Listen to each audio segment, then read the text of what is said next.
A well-regulated militia being necessary to the security of a free state, the right of the people to keep and bear arms shall not be infringed. Welcome to another edition of Bearing Arms, Cam and Company. My name is Cam Edwards. Glad you're with me on the program today. We're going to be talking with my friend Mark Walters of Armed American Radio here in just a second about some of the big stories popping up over the weekend, including something actually that popped up late last week. Dr. John Lott of the Crime Prevention Research Center documenting the FBI's revised crime stats, showing that crime did not drop in 2022. Actually, it rose by about 4.5%.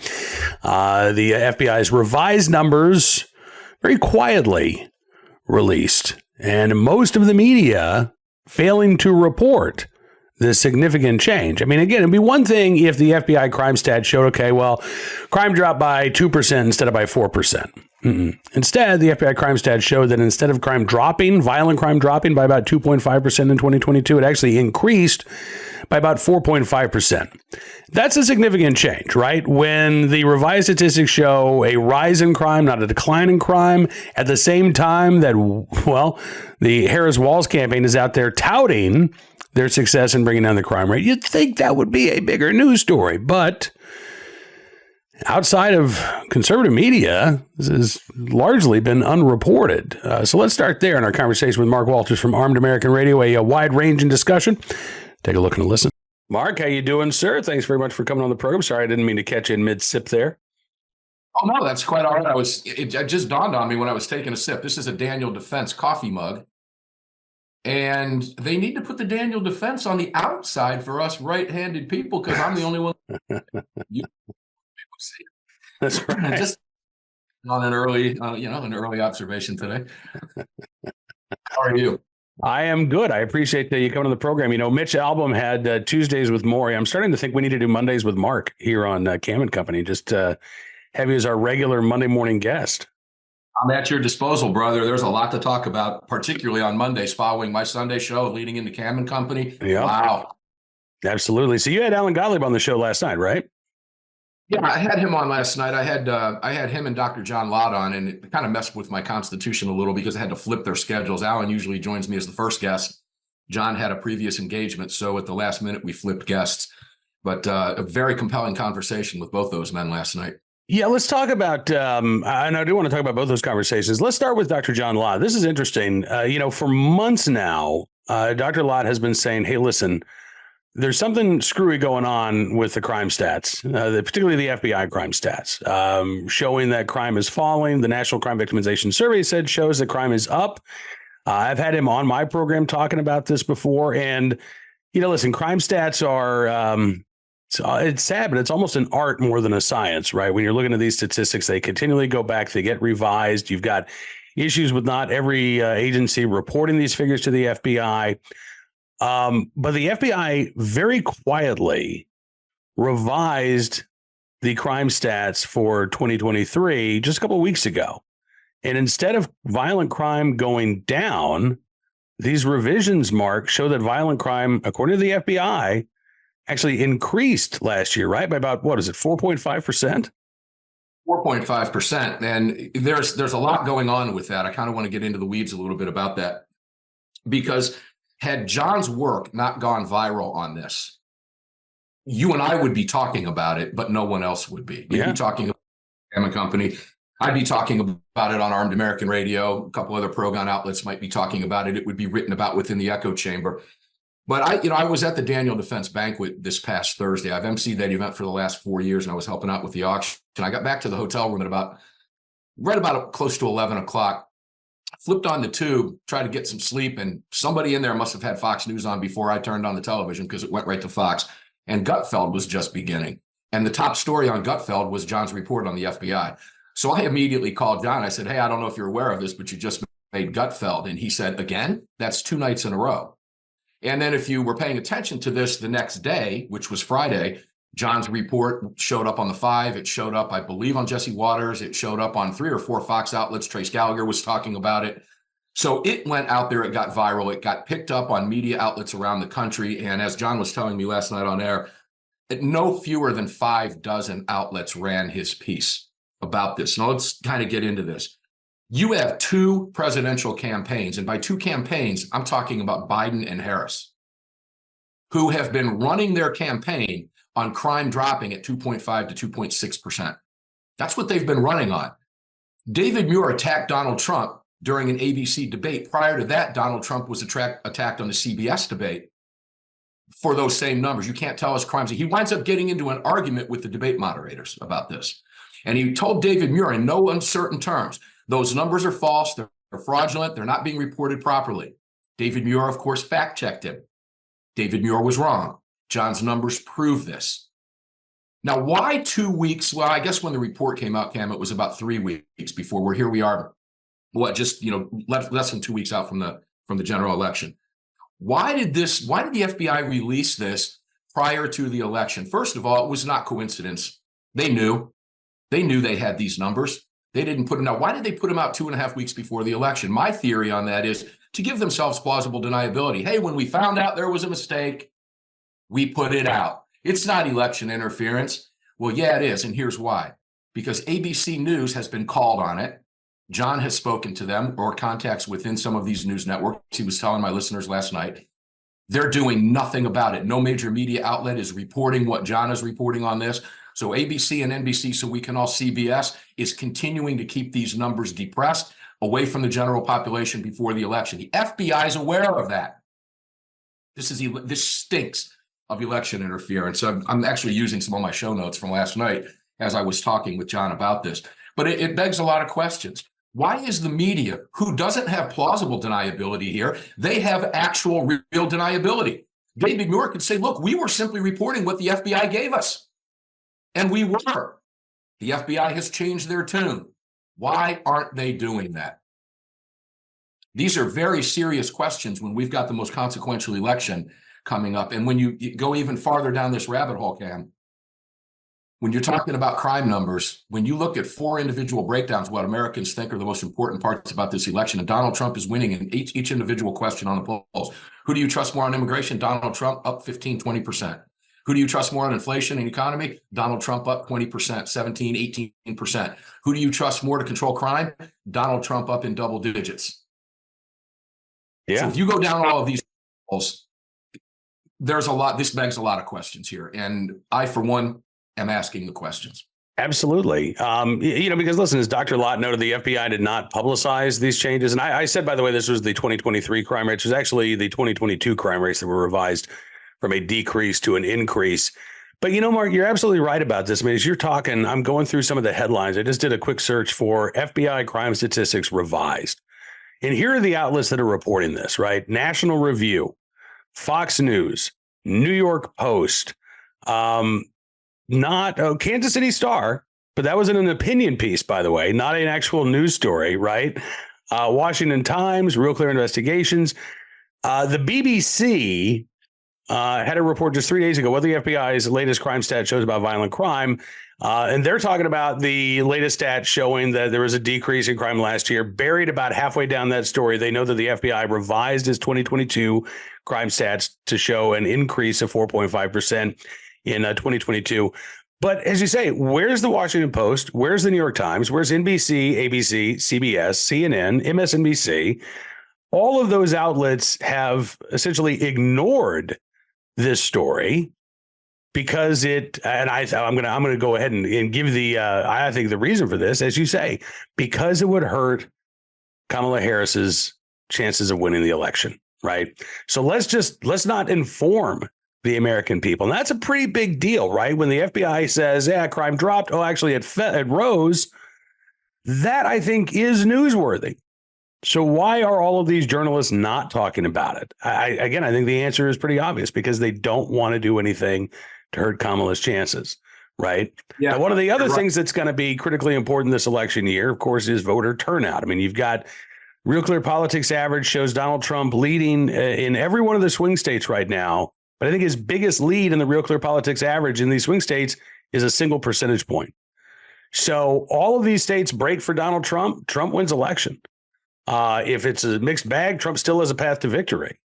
But if Kamala Harris pulls out the upset in these swing states, then she's going to be in the White House for 4 years. She's going to be the one nominating justices to the Supreme Court. And this is something that Alan Gottlieb talked about last night. I mean, we think about gun owners and the gun vote as being a pretty reliable vote, right? But Gottlieb says there are millions of gun owners whose votes may not be counted this year. 10, to be exact. That's the number we talked about on Armed American Radio last night with Alan. And let me reiterate that you're spot on your assessment with that, with the swing states, et cetera. I have to go back to that. Why aren't they reporting it? When, in fact, they have actual deniability. Because they were actually using the FBI report that showed those fake numbers. Mm-hmm. Why not and admit? You can still, ABC can still artfully do that and say, just by getting it out there and stopping the conversation, they can move on to something else, that the numbers have been changed. So there's no question that telegraphs to me and to you and to our viewers and listeners around the country that they're all in this in cahoots. We know there's collusion going on with the networks. It's a pretty far stretch to say the networks are not working on behalf of the Democrats. We know that to be the case. Ladies and gentlemen, if you don't believe that, go back and review the tapes of Kamala Harris ascending from the worst ever to God's gift to the Democrat Party literally overnight by the networks. And if you're an honest person, you see that clearly. Well, let's go back to these 10 million gun owners. Now, that's, by the way, called a lie of omission, as you well know. Just omit it. We don't even talk about it. That in itself is a lie. And Cam, in my estimation, that's criminal activity. These people should be held criminally accountable because people are making decisions on these things, not just election decisions. But when it comes to mainstream media, people are making investment decisions. They're making decisions on where to move, how to live, what to buy. And in this case, we're talking about who to vote for. And this is criminal in my estimation, but that's a whole different conversation. Let's go to the 10 million. Gottlieb has found, according to him at SAF, 10 million gun owners across the country unregistered. And you ask yourself, how in God's green earth can that happen before the most consequential election of our lifetimes? How can gun owners, who, as you rightfully point out, are usually pretty engaged? There's a couple theories here. And I did ask Alan about this last night, some of my other guests, and I'll ask you. Look, when you're talking about blue state voters here, let's face it, depression has set in. If you're a gun owner and you live in New York, if you're a gun owner and you live in California, do you really feel like your vote is going to matter anyway when it's already a foregone conclusion that the state is not going to go anything other than blue?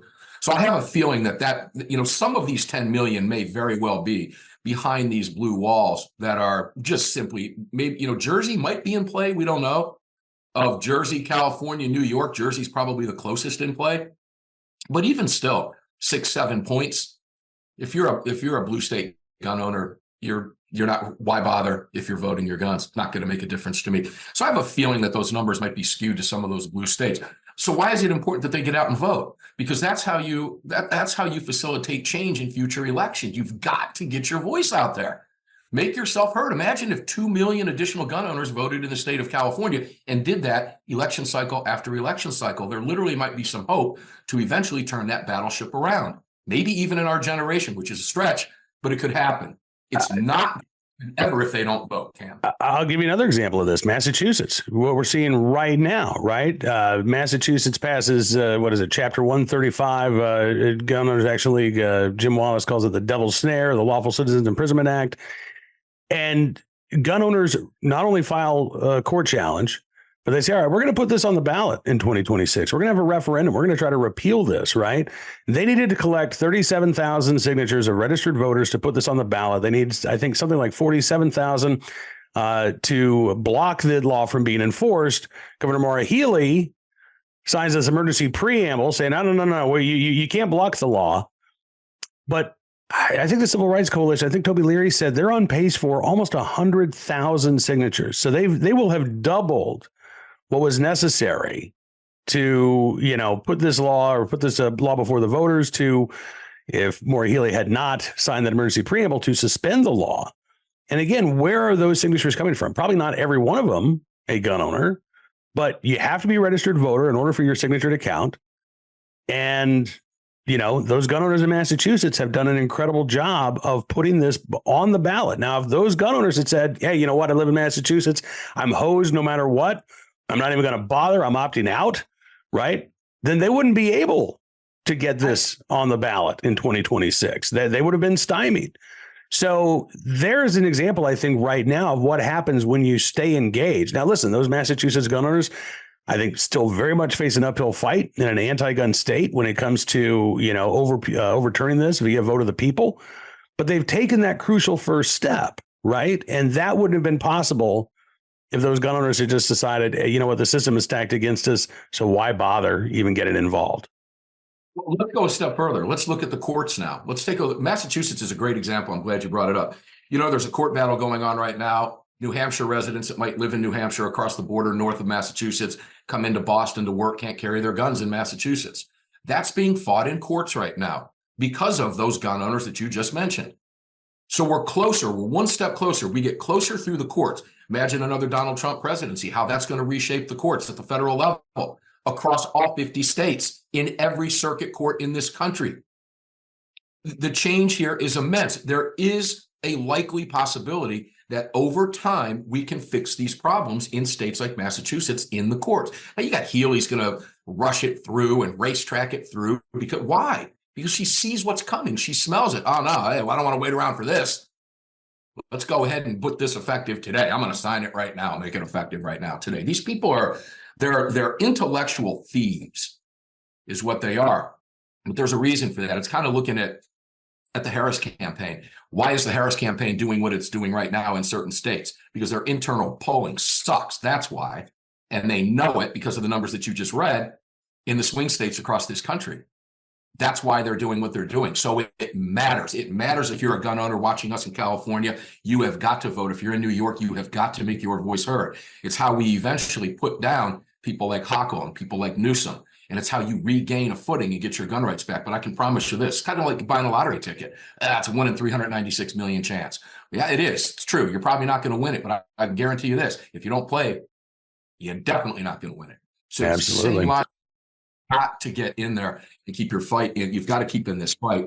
It's scary stuff that we're facing in this country right now. And really, I get disheartened. I saw the column from Newt Gingrich today about how if our country will cease to exist if Kamala Harris wins the election. I get disheartened when I see stuff like that, particularly coming from a guy like Newt Gingrich. Really, Newt? You don't think there's American patriots out there that will fight to see to it that this country doesn't cease to exist? Here's my recommendation to you, Newt. Reread the Declaration of Independence and the Bill of Rights, and I'll leave it at that. People can take from that whatever they want, but Americans will fight. We're not going to let this country cease to exist. I believe our viewers and our listeners are very well aware of that. I think we're all cut of the same cloth. So, but even coming from people like Newt Gingrich, who formed the Contract of America back in 1994, if you remember that. Guys, stop listening to this stuff. Understand that your vote matters. And gosh darn it, I'm being as nice as I possibly can here with my language. Get yourselves out there, vote, make a difference in this election. You've got Pelosi out there. Cam, you and I talked before we went on. Pelosi made some chilling comments. How she wants to see to it. She's done everything she can do to make sure that Donald Trump never steps foot anywhere near the White House again in any capacity, not just as president, but any capacity. So my question is, who do you think you are to make that decision? How powerful is Nancy Pelosi? She derailed a sitting president's campaign for president. Almost single-handedly. Yep. Guys, this matters. This matters. All right. You got to be paying attention to this stuff. Absolutely, you do. I want to ask you before we let you go, Mark, because we are 2 weeks out from Election Day. And, it's fascinating to me. Democrats are now, I think, officially running away from gun control as an issue. If you listen to Tim Walz on the campaign trail lately, he's not talking about his support for a ban on so-called assault weapons, right? If he brings up guns, it's generally, I support the Second Amendment. I'm a big hunter. We can protect the Second Amendment and we can protect kids in classrooms. So he might if he brings up any policy, it might be background checks, right? Kamala Harris is out there talking about, I own a Glock. If you come in my house, someone's going to get shot. She's not talking about her support for a ban on so-called assault weapons. You're seeing Democrats like Bob Casey in Pennsylvania cut campaign ads where they're standing next to Trump, where they're showing, hey, listen, I can work with Trump. They're not bringing up a gun ban. They're not bringing up, nuking the filibuster in order to enact these types of gun control laws. If these policies were as popular as the gun lobby or gun control lobby tells us they are, then why is it that 99% of Democrats who are supportive of these gun control policies don't want to talk about them here as we get towards crunch time of these campaigns? Well, most of them are probably gun owners too. There's a lot of hypocrisy in that party. Boy, a whole bunch of meat. Do we have another hour? First of all, Tim Waltz, if you're watching, learn how to load your shotgun shells the right way. I kind of believe he was trying to insert those shotgun shells backwards. That's why they're hard to get in, Tim. That's just a theory that AWR Hawkins from Breitbart News and I were laughing about. But yeah, I'm with you on that. The hypocrisy and the lies about this. And isn't it fascinating? 2 weeks out from the election, they begin walking away from gun control as they've been pushing it as a major issue all the way up to the election. I can't get in their heads. We can only look at it. We have to be honest, try to get objectionable, look out, get objective, look at it from the big picture, step out of the bubble and say, well, I think she's lying to me. I think he's lying to me. And it becomes very clear and very evident what's going on. They're not fooling any of us. And I'll be honest with you, Cam, how many people out there really haven't made up their minds at this stage of the game? Okay. I mean, I guess there are some out there, right? And I don't know. And in some cases, it may be, I don't know who I'm going to vote for, or I don't know if I'm going to vote, right? I mean, that gets back to those unregistered voters. I think this is going to be an election for a lot of Americans where I'm going to hold my nose and vote for the one I dislike the least. I think Donald Trump and Kamala Harris are both pretty unpopular. I think they're both underwater in terms of favorability ratings. So, that might be the choice that some Americans are making. Do I vote at all? Or do I vote for, the lesser of two evils here? And in that case, it may be an election day decision. But, getting back to those gun owners and getting back to those gun voters, I think you're right. I don't think that many gun owners are deceived, even with, Hunters and Anglers for Harris Walls that debuted last week, right? I went to the website for that, Mark. And you've been around long enough. You remember American Hunters and Shooters Association, right? Ray Shonky, the all of these AstroTurf gun groups that come out around election time. Oh, I'm a sportsman for the gun control candidate. They couldn't even get a single face to put with this new coalition for Harris Walls. You go to the website, there's nothing about who they are. There's nothing about, who's on their board. It's basically just a data mining operation, right? You can sign your name and provide all your contact information to this open letter that doesn't even mention the Second Amendment. I mean, they're doing this so terribly that I'm with you. I don't think that many gun owners are deceived, but I also don't want them to get complacent just because the campaigns aren't talking much about the Second Amendment. Kamala Harris isn't talking about, hell yes, we're going to take your guns, or I'm all in favor of a mandatory buyback of so-called assault weapons. That disappearing rhetoric will make a reappearance if the Democrats are in a position to do something with our right to keep and bear arms after the election. I think you're spot on. It's some of what you're talking about is so laughable, but we hear it's a 48-48 race right now. I'm not buying that right now. Let's take Pennsylvania, for example. I was talking with Justin Moon, CEO of Car Arms, last night on the show.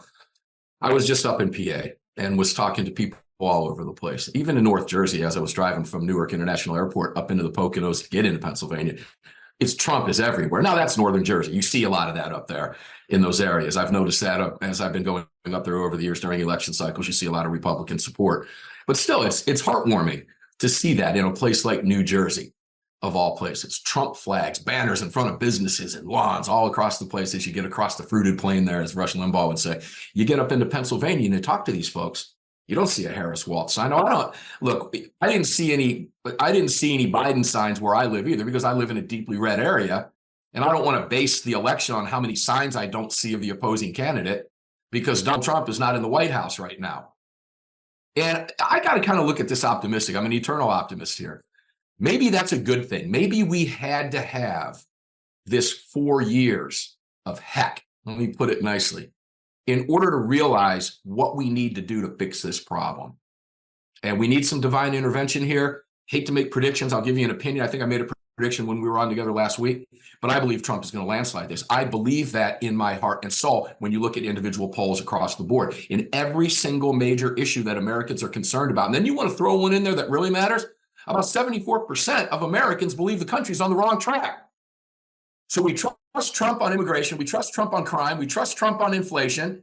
We trust Trump because the country is on the wrong track, while the option to the wrong track is Donald Trump. Well, all those four things. Yeah, I'm with Trump. I'm going to pull a lever for Harris. It doesn't make sense to me. And I did this last time I was on the show. Ladies and gentlemen, if you're on the fence, take this out. Go grocery shopping on your way to the polls. Just don't buy anything cold unless you live in a cold climate that you got to keep there. Okay?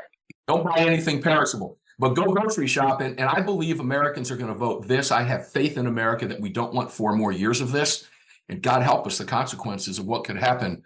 I won't even go down that hole right now, but we cannot let it happen. Trump has got to pull this out. But I'm feeling strong about PA, and I believe who wins PA wins the election. Could be wrong about a little bit, but it's a pretty good opinion and a pretty good guess, I think, from everything I've seen. Well, I tell you what, we only have a couple of weeks left to hopefully this isn't one of those things that, 2 months go by and there are lawsuits and all kinds of questions about who actually won. I'd like to see a convincing victory for conservatives and pro-gun forces on election night. But we'll be talking again between now and then. Mr. Mark Walters, host of Armed American Radio. As always, man, I really appreciate it. Let folks know where they can catch the Daily Dose, the Daily Defense, as well as the Sunday Night Monster Cast. ArmedAmericanRadio.com for everything you need to know. And I want to point this out. I'm getting ready to launch a podcast, Mark Walters Unhinged and Unholstered, separate, completely new show. You're going to love it. Free from the FCC. Stay tuned to the webpage. I'll keep you abreast of that on all my shows. ArmedAmericanRadio.com. I love you, Cam. Thanks for everything you do, brother. Hey, man. Right back at you, Mark. We'll talk again soon. Mark Walters joined us here on Bearing Arms, Cam and Company. My thanks to Mark for joining us on the program. Looking forward to having him back again, maybe even next Monday. You never know. Mondays with Mark. I do like the sound of that. All right, let's turn our attention now to today's Armed Citizen story, our good deed of the day, and our recidivist report. We'll start there with a story out of Alabama. You may remember this mass shooting in Birmingham a couple of weeks ago. Mayor Randall Woodfin at the White House talking about this and talking about the need for more common sense gun safety measures. Well, as it turns out, one of the suspects in this mass shooting, already known to law enforcement, in fact, arguably should have been behind bars at the time of this shooting. Damian McDaniel was in court last Thursday as a suspect in the 5 Points South mass shooting. But as WVTM reports, it wasn't his first time in the courtroom. Back in 2019, 5 years ago, when McDaniel was 17 years old, he was arrested on 2 counts of attempted murder. Last year, he pled guilty to both counts and was sentenced to 15 years in prison. According to court records, however, McDaniel received a split sentence. He was told he had to serve 2 years jail time, and the other 13 years of his 15-year sentence were suspended. And to make matters worse, McDaniel was given credit for time served, which meant that he was essentially cut loose on 3 years probation. So, originally charged with 2 counts of attempted murder, pled guilty to 2 counts of attempted murder, and essentially walked away with time served.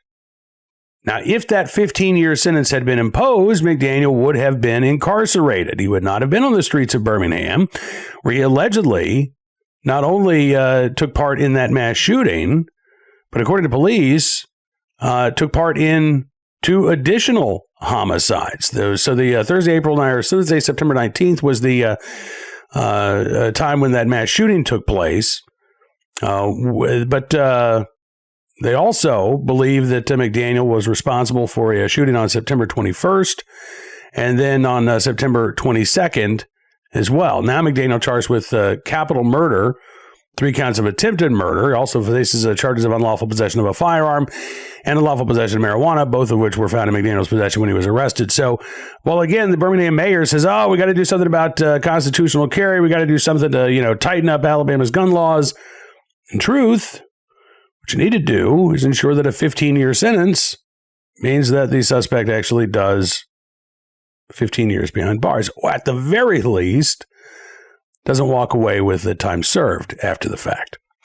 All right, today's Armed Citizen story from Georgia, where police say a thief who broke into a South Fulton home was chased and shot at by the homeowner. This was Friday afternoon, about 4 p.m. Police in South Fulton, Georgia, were called out to a home on Brookwood View on Friday afternoon for calls that a report had been broken into, as well as another call for someone who had been shot. According to WSB Radio in Atlanta, investigators say the homeowner was home when several people broke into his house and then started stealing things. Now, after the thieves left, the homeowner got into his car and chased after them, which is dicey, both from a public safety standpoint, or rather an individual safety standpoint, and again, depending on your actions, from a legal standpoint as well. Now, in this case, Police say the chase ended in a crash. And as the homeowner and the thieves got out of their cars, police say that they started shooting at each other. One of the thieves was hit by a bullet. They haven't said who shot first, but that likely will make a difference in terms of who might be charged here. Investigators say the thief who was shot ran to a home that was under construction where they asked two construction workers if they could wash their hands. The thief later found by officers hiding inside a closet of the home that was under construction. No arrests have been made, according to WSB, but police say they're working to locate the remaining suspects. We'll look and see if there are any follow-ups here. But if the homeowner was not the initial aggressor, and again, once that burglary had ended, this is now, according to the eyes of the law, a separate incident, right? The threat is over. The thieves have left. The homeowner then decides to chase after the thieves, maybe to give law enforcement details on the car, on the license plate, on who these suspects actually are. But again, the burglary is over at that point, right? So the homeowner is not acting in self-defense when he chases after the thieves. If, however, after that crash, the thieves responded with gunfire, then the homeowner would have been acting in self-defense when he fired back. So kind of a confusing situation, but again, no arrests made immediately. We'll keep our eyes open for any more details as they become available. Finally, today, our good deed of the day, in the right place at the right time, willing and able to do the right thing. A bus driver and a transit officer in Philadelphia who helped a little girl get home safely after she got lost there on the bus system. I can't imagine. And I can only imagine, actually, that this happens more frequently than we might anticipate. Nala Hoskins, she's 10 years old. She got lost trying to get home after school last week. She said, I forgot some of the ways to get home, so I got lost and I was trying to get on bus 47, but I got on the wrong bus. So she ended up at the Frankfort Transportation Center, which is a SEPTA hub, Southeastern Pennsylvania Transit Authority.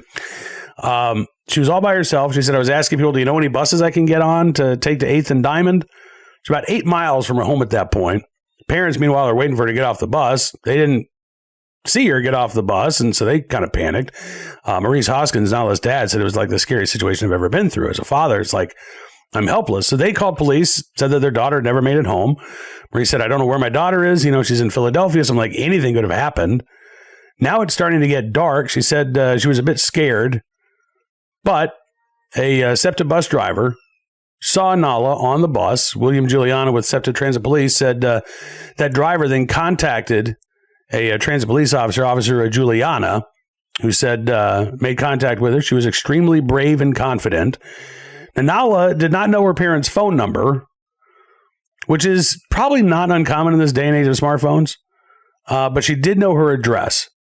So the transit officer drove her home. Her parents had already filed a missing persons report at that point. They were waiting along with Philadelphia police for any word about Nala. It was about 8:30 in the evening, about 4 hours after she normally gets home, when Nala made it back to her parents. She said she was crying, hugging her mom.